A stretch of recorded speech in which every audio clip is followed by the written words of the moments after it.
Lost Canadians are those individuals who have believed themselves to be Canadian citizens or to be entitled to citizenship, but who have not been officially considered citizens due to particular aspects or interpretations of the citizenship law. Lost citizenship. Some types of persons who would not have Canadian citizenship under the 1946 citizenship laws included the following: someone whose father became a citizen of another country while he was a child, someone born in another country who did not live in Canada on his 24th birthday, a war bride who was never naturalized, a war bride's child who never was naturalized, a second-generation born-abroad Canadian who did not assert citizenship by his 28th birthday, an unregistered border baby, a person with Canadian parents who were born in U.S. hospitals and not registered, in certain circumstances, having a connection to Canada involving descent through a woman rather than a man. Someone born out of wedlock, a person born to a military service member outside of Canada, a woman who married a non-Canadian before 1947, a child of a woman who married a non-Canadian before 1947, regardless of whether the child was born or lived in Canada, a person who took citizenship of another country before 1977. In most cases, the lost Canadians were never aware that they were not citizens until they applied for government pensions or attempted to receive health care. Amended Citizenship Act passage in 2008. On May 29, 2007, Canadian Minister of Citizenship and Immigration Dianne Findlay announced her proposal to amend the Citizenship Act. Under the proposal, anyone naturalized in Canada since 1947 would have citizenship even if they lost it under the 1947 Act. Also, anyone born since 1947 outside the country to a Canadian mother or father, in or out of wedlock,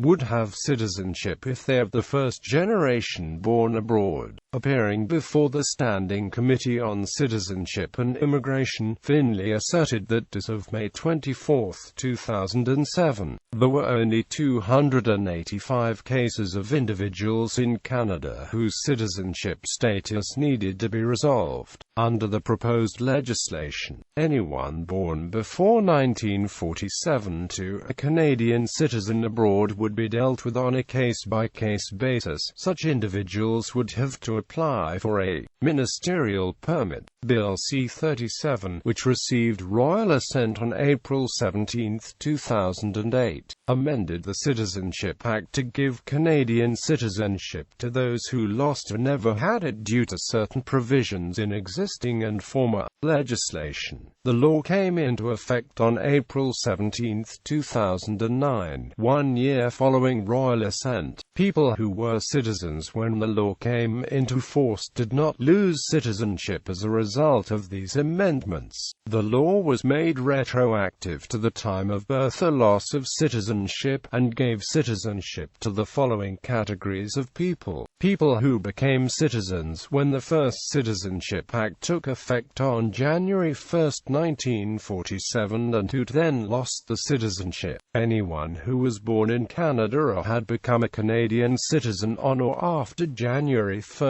1947, and had then lost citizenship; and anyone born abroad to a Canadian citizen mother on or after January 1, 1947, if not already a citizen, but only if they were the first generation born abroad. The exceptions are those born in Canada to a foreign diplomat, those who renounced the citizenship with Canadian authorities, and those whose citizenship was revoked by the government because it was obtained by fraud. cases not resolved by the modified law. As of 2009, there are still some people who are sometimes referred to as lost Canadians, including some children of war brides, children born out of wedlock during the Second World War, and Mennonites who have been refused citizenship by the Canadian government. As of the 21st of October 2009, there were currently 81 people who are asserted to be such cases, but this number is shrinking as the remaining people in this category die off. One person who died while waiting for citizenship was Guy Valliere, a World War II veteran who had been publicly promised citizenship by Diane Finley. Casey Neal, aged 2.5 as of 2010, was denied citizenship because her grandparent was a female Canadian rather than a male Canadian. Citizenship and Immigration Canada claimed that she is not eligible because her parent was at first denied citizenship and then was later granted retroactive citizenship.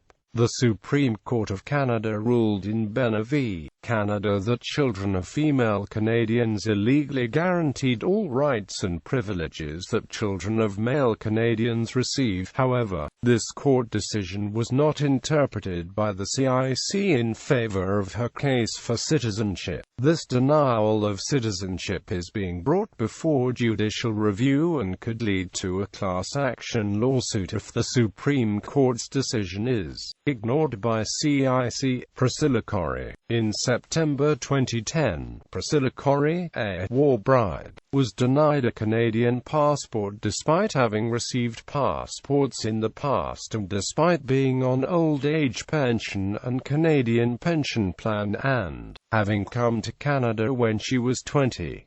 Her passport was issued later that year, after the government was forced to act due to media coverage of the incident in the Vancouver Sun newspaper. Sandra Burke is a woman who came to Canada at 6 years of age with her Canadian father after her American mother died. He then abandoned her, and she was raised by her paternal grandmother in Toronto and PEI. She has been unable to produce copies of her entry documents to Canada, and as of September 2010, the Citizenship and Immigration Office of Canada has refused to search their archives. In 2010, Burke was 66 and was facing possible removal as well as losing old age benefits. Jackie Scott, the daughter of a Canadian soldier and a British-born mother, naturalized as a Canadian citizen in 1955. Jackie Scott was refused a citizenship card in 2005. She was born while her father was stationed in England during the war in 1945. Her parents were unmarried at the time. In 2013, Jackie Scott took her case to the courts to seek judicial review of her exclusion.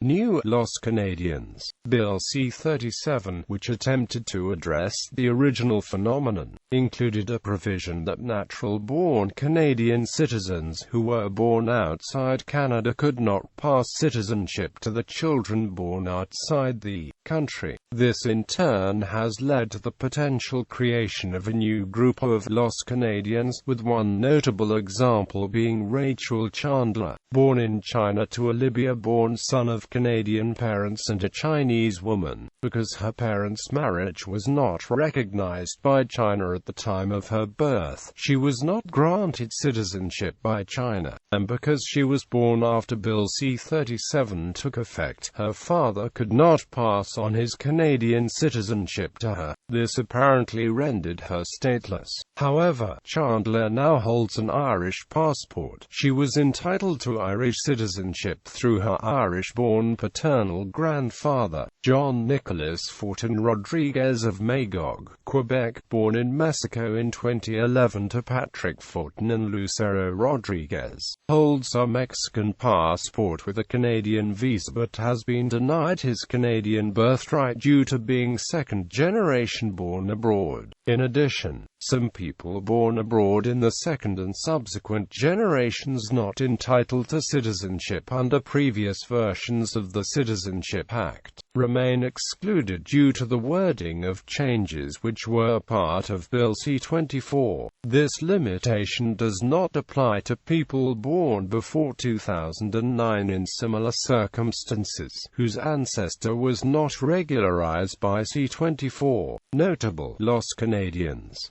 One notable lost Canadian was Robert Goelet. He had provided evidence to support a claim of citizenship, but he died before it was approved.